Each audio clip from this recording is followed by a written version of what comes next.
Jovens, eu sou o Marcelão, esse é o Jogos Joga Mais. Hoje vamos falar de Imhotep, um jogo muito bonito, muito elegante, que fala aí das construções do Egito e principalmente do grande arquiteto Imhotep, né?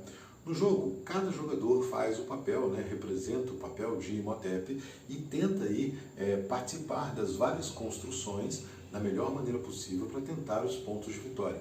Nós temos aqui várias construções do Egito Antigo, né? Então nós temos os templos, a pirâmide, a parte do obelisco e a parte da câmara mortuária, né? E aqui é um mercado que a gente vai utilizar ao longo do jogo.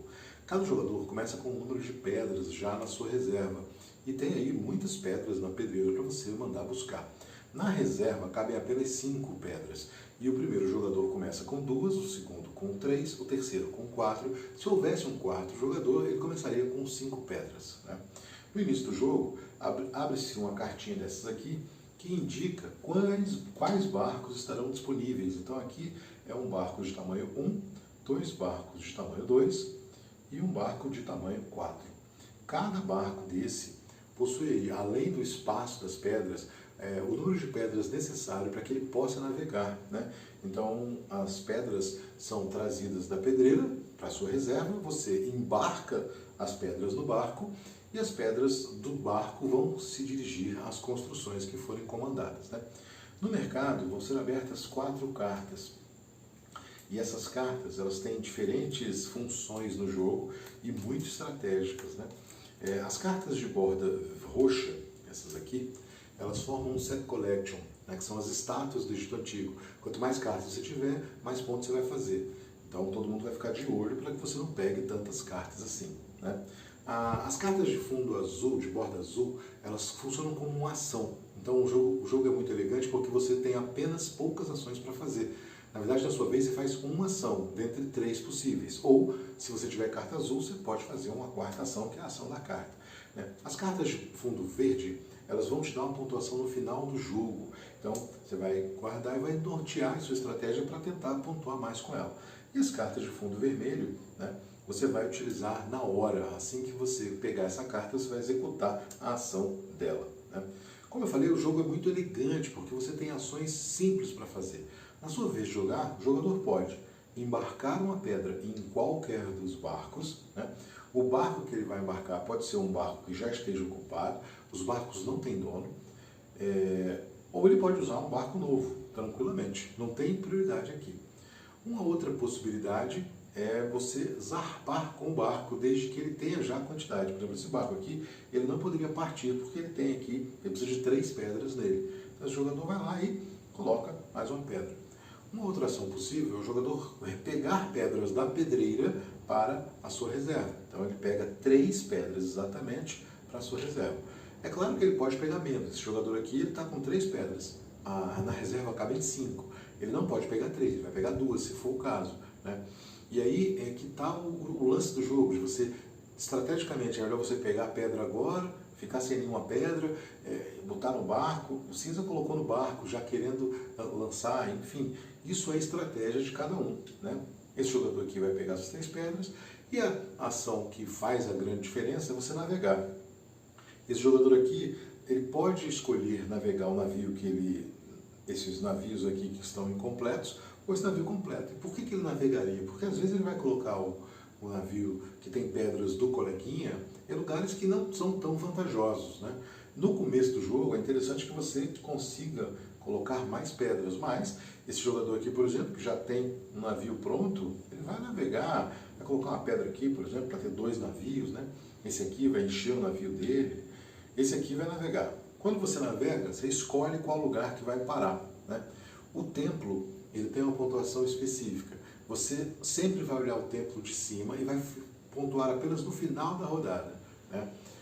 Na pirâmide, nós temos uma pirâmide de base quadrada com 9 espaços e cada espaço tem uma pontuação. Então aqui no caso, se ele parasse aqui, esse jogador cinza iria fazer aqui 2 pontos, né? O jogador preto vai fazer 1 ponto e mais 3 pontos, vai fazer 4 pontos no total, certo? Isso se ele parou aqui na pirâmide. Se esse jogador aqui, ele vai para o obelisco, no obelisco é quem constrói o obelisco maior, né? Então, cada jogador que for colocando aqui, vai colocar no seu lugar específico. Esse jogador aqui vai desembarcar as 2 pedras no espaço reservado a ele. No final do jogo, quem tem o maior obelisco para 3 jogadores vai fazer 12 pontos. O segundo faz 6, o terceiro faz 3, né? Então, é um espaço onde você está o tempo todo competindo com os outros e quem tem o maior obelisco, certo? Na câmara mortuária, aí nós temos as peças que estão coladas umas às outras, né? Então, aqui você sempre são preenchidas as colunas de cima para baixo, você colocaria aqui, e é uma disputa danada, porque todo mundo quer interromper essa sequência do cinza. Porque se você conseguir muitas peças juntas, 5 peças juntas fazem 15 pontos. Se você tiver uma peça isolada, vai fazer apenas 1 ponto. Você faz pontos de acordo com o maior conjunto de peças que você tenha, né? E o mercado, que é esse aqui, o jogador que está lá, ele escolhe qual carta ele quer, né? Então, chegou primeiro aqui, ele vai escolher essa carta, que é uma carta de pontuação no final do jogo. Se tivesse um barco de 4 pessoas e as pessoas todas tivessem colocado pedras aqui, né? Vamos colocar assim uma coisa meio aleatória, vamos dizer. Vamos supor que ficou assim. Então, as 2 primeiras cartas, quem escolhe é o jogador cinza, escolheria 2, o preto escolheria uma e o marrom escolheria outra, né? Então, tudo aqui é uma disputa muito ferrenha. No final da rodada, o que a gente vai observar é o tempo, né? O tempo ele é visto de cima. E aqui, por exemplo, você está vendo que tem o preto fazendo 2 pontos, o cinza fazendo 2 pontos e o marrom fazendo 1 ponto. Então, 2 para cá, 2 para cá e 1 ponto para cá, né? Na segunda rodada, se você conseguir fazer uma outra configuração, né, ficaria assim, por exemplo, né, e também visto de cima. Então, o preto faria 2 pontos, o cinza faria 3 pontos e assim por diante. Então, é um jogo cheio de estratégias, né, vamos dizer assim, de malandragem, porque ora vale a pena eu empurrar um amigo num lugar onde ele não vai fazer muito ponto. Por exemplo, o marrom abriu uma frente para o obelisco. Se ele conseguir mandar um barco para a parte do obelisco com outros jogadores com uma pedra só, essas pedras estão perdidas, que elas não vão fazer mais do que 2 pontos, né? Em compensação, todo mundo tenta atrapalhar o cinza, ou então eu vou no mercado, porque o mercado é muito útil. Cada vez que o mercado é mexido, né, desembarca aqui, as cartas são retiradas e você vai abrir um outro mercado na próxima rodada. Então, é um jogo bastante elegante, com várias possibilidades. No verso nós temos uma versão diferenciada, o lado B, que dá mais estratégia para jogadores mais experientes, e ao longo de 6 rodadas você vai ver quem é que faz mais pontos de vitória. O nosso algo a mais fala justamente sobre Imhotep. Imhotep foi uma figura icônica no Egito Antigo. Ele foi um grande engenheiro, arquiteto, médico, político, filósofo, sacerdote, né? Ele é uma figura que ele foi deificado. Em 2600 a.C., Imhotep é o responsável pela criação da pirâmide em degraus, a pirâmide famosa que a gente conhece hoje em dia. Antigamente, antes de Imhotep, o que os faraós eram enterrados em mastabas, que era uma câmara dessa aqui, num formato retangular. Imhotep fez mastabas sobre mastabas e fez um formato quadrangular, e aí conseguiu fazer as mastabas com pedras grandes já de calcário e aumentando o tamanho, e embaixo vários salões, várias coisas ao redor, né? De maneira que essa pirâmide era muito protegida. E a primeira pirâmide do Egito, quem fez foi ele, que organizou foi ele. Uma pirâmide de 62 metros que, na época, era o prédio mais alto do mundo, né? Essas pirâmides geraram as outras. Todas as pirâmides têm a base nessa pirâmide construída por Imhotep, né?